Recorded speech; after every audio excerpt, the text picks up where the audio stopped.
লাশ কবরে রাখার সঠিক নিয়ম কি? এই যে পদ্ধতি বলেছেন, এই পদ্ধতিতে যদি লাশ কবরে রাখেন তাহলে এটা সুন্নাহর খেলাফ এবং ভুল পদ্ধতি। অনেক এলাকাতে এটা আছে যে কবরস্থানে কবর খোঁড়ার পর কবরের মধ্যে লাশকে এমনভাবে রেখে দেওয়া হয় যে আকাশের দিকে তার বুক আর পিঠ মাটির নিচে, জাস্ট সোজা স্ট্রেট লাশটা রেখে দেয়। এভাবে রেখে এরপরে উপরে বাঁশটা দিয়ে মাটি ফেলে কবর দিয়ে দেয়। এটা সুন্নাহসম্মত এবং সঠিক কোনো কবর দেওয়ার পদ্ধতি নয়। কবর দেওয়া এটা ফরজে কিফায়া এলাকাবাসীর উপর। ভুলভাবে কবর দিলে পুরো এলাকাবাসী এটার জন্য দায়ী থাকবে। তাহলে সুন্নাহসম্মত পদ্ধতি কি? সুন্নাহসম্মত পদ্ধতি হলো সিন্দুক কবর, যেটাকে আমরা বলি। সেটা কোনটা?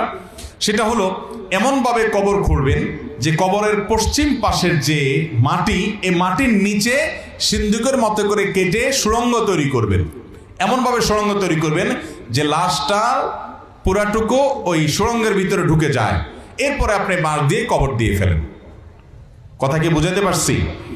এইভাবে আপনি কবর দিবেন এবং আপনার কবর লাশ থাকবে কেবলার দিকে, আপনার কাত করা সুড়ঙ্গের মধ্যে থাকবে সেটা।